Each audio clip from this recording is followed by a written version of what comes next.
Quelle est la cause de cette marocophobie qui persiste en France depuis longtemps?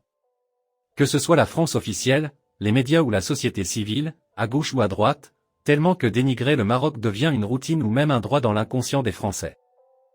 Cette haine qui a atteint son summum lors du séisme qui a frappé le Maroc, lorsque la horde médiatique française, sur les ordres du président, s'est déchaînée contre le Maroc dans un moment qui exigeait le deuil et la compassion, révélant leur bassesse inouïe et leur cruauté barbare. Voici les raisons de cette marocophobie structurelle et chronique en France. Il y a une vérité humaine qui dit que les grandes nations, ou celles qui croient l'être, quand elles se sentent humiliées, dévalorisées, déshonorées, cherchent un bouc émissaire, aux dépens duquel, elles pourront restaurer leur dignité et compenser leur humiliation. Dans le cas de la France, ce bouc émissaire c'est la Turquie et le Maroc. Ces derniers jours, l'individu qui dirige la France a été surpris. Il est obsédé par Erdogan jour et nuit. Mais qu'il se regarde d'abord, qu'il voit vers quoi il se dirige.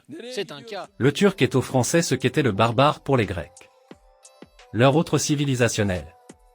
Leur littérature et leurs proverbes regorgent de ce racisme et ce mépris anti-turc. Ils ont tout fait pour interdire aux Turcs l'accès à l'Union européenne. Je considère qu'aujourd'hui la Turquie ne respecte aucun des engagements pris à la conférence de Berlin, a accru sa présence militaire en Libye depuis, et a massivement réimporté des combattants djihadistes depuis la Syrie. Leurs médias sont une machine à diaboliser la Turquie. La raison n'est pas religieuse comme on pourrait le penser, car cette même France a toujours soutenu le régime iranien plus théocratique que la Turquie. La raison est historique, psychique et géopolitique. Maintenant la France se voit désarmée contre ce pays, d'abord parce que la Turquie a pu réaliser un bond économique, et devenir un pays influent dans la région. Et ensuite parce qu'elle a bâti une machine médiatique pour contrer la propagande française et réaliser un équilibre de persuasion. Pour ce qui est du Maroc c'est pareil, les Français trouvent très naturel de le dénigrer et considèrent ça comme un droit des plus banals. Non, j'y vais avec mon chien. T'as un chien? Oui, mon chien Ashraf. Ashraf. Ashraf. T'es bon ça, bon toutou, t'es bien ça. Tu vas dessus? Ashraf. C'est bien ça, c'est bon chien. Il me suit partout, même lors de France-Maroc, il était collé à mes basques. L'explication de tout ça est que les Français, pour qu'ils se sentent fiers d'eux-mêmes, ils doivent rabaisser ou mépriser un autre quelconque. Leur confiance n'émane pas d'eux, mais de la comparaison avec autrui. C'est ce qui fait que la dose d'insolence chez eux est élevée par rapport aux autres occidentaux, car le citoyen anglais par exemple n'a pas besoin de se moquer de l'Inde pour croire en lui. C'est ce qu'ont compris quelques ressortissants marocains vivant en France. Ils ont compris que pour se frayer une place dans la société française, ils doivent se moquer de leur pays d'origine. Je te jure, c'est vrai. En plus, je sais pas pourquoi, on partait tous les Marocains partent le même jour. À la même heure, comme les gnous, tu vois les gnous? On se parle pas, et on se retrouve tous sur la route, le même jour. Pas seulement chez eux mais au Maroc aussi. Qu'il suffit de prononcer le mot Maroc pour qu'ils s'esclaffent et se défoulent sur cet autre dont l'infériorité est une certitude pour eux. Le bon Marocain pour les Français c'est celui qui se moque de son pays, et dès que tu te sens fier de ton pays il t'accuse d'être anti-français. Quel est le crime qu'a commis le Maroc pour mériter cette campagne agressive en plein tragédie? Est-ce que c'est pas un peu de la fierté mal placée de la part du Maroc, Sylvie Brunel? Ça, il n'y a pas une question de fierté nationale quelque part. On ne demande pas de l'aide à n'importe quel pays. On choisit qui on permet d'entrer chez nous. La France, dont la confiance en elle passe par le rabaissement du Maroc, a senti la fierté marocaine normale et légitime. Comme une insulte ou une offense, une atteinte à son droit de mépriser le Maroc. C'est pourquoi on doit comprendre que leur acharnement contre nous n'est qu'à son début. Parce que leur dégringolade et notre essor sont deux choses inéluctables. Les Français pressentent les deux, leur déclin. Quand on est une démocratie aussi fatiguée, aussi usée, comment vous pouvez porter une ambition à l'échelle du monde ou de l'Europe? Et notre ascension. C'est ça qu'il faut réaliser aujourd'hui.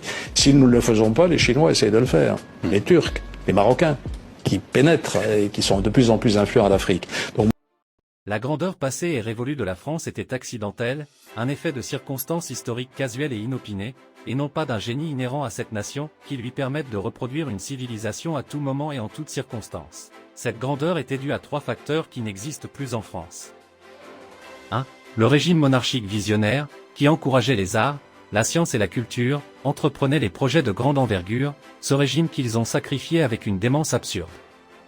2. Le pillage des ressources des autres peuples dans différents continents. Et notamment en Afrique, cet argent qui lui a permis à construire une économie forte et une certaine aisance matérielle.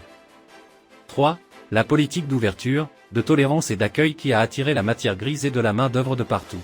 Ces étrangers qui ont fait la gloire de la France. Maintenant la France n'a plus ni la noblesse du roi ni la richesse du bourgeois, ni l'attractivité des temps passés. En contrepartie, la montée du Maroc est inévitable. Car la créativité de cette nation est génétique, inhérente, intrinsèque. Notre rayonnement ne nous vient pas d'ailleurs, notre force vient de nous et non pas de la faiblesse des autres. Notre poids on le tient de nous et non pas des tentacules d'outre-mer. Et c'est notre sommeil qui a été casuel et accidentel, notre éclipse civilisationnelle était l'effet de circonstances malencontreuses et contre-courant, dont fait partie l'occupation française elle-même. La France a spolié nos biens, pris nos terres, ôté aux Marocains leur confiance en eux, en créant une élite aliénée et vassale, implantée dans les institutions de l'État et dans la société. Maintenant le Maroc se réveille de cette drogue civilisationnelle, et il lui suffit juste de croire en lui pour surclasser les autres. Et par conséquent, le sentiment anti-marocain en France va s'intensifier. Ils vont continuer à recycler leurs vieux discours et réchauffer la même soupe périmée, critiquer la situation des droits de l'homme, rédiger des rapports pessimistes et négatifs contre le royaume, tisser des complots anti-marocains au sein du Parlement européen, tenter de diaboliser le roi et monter les Marocains contre leur régime, faire bouger leurs pions algériens pour parasiter les intérêts du Maroc, donner la parole à leurs marionnettes qu'ils appellent opposants du régime, à côté des dossiers classiques de l'immigration et du terrorisme. Ce sont là les armes piètres et insignifiantes qui restent dans les mains de ce cancre qui aime faire le prof. Ce cancre qui finira par se plier devant le géant marocain qui arrive à grands pas.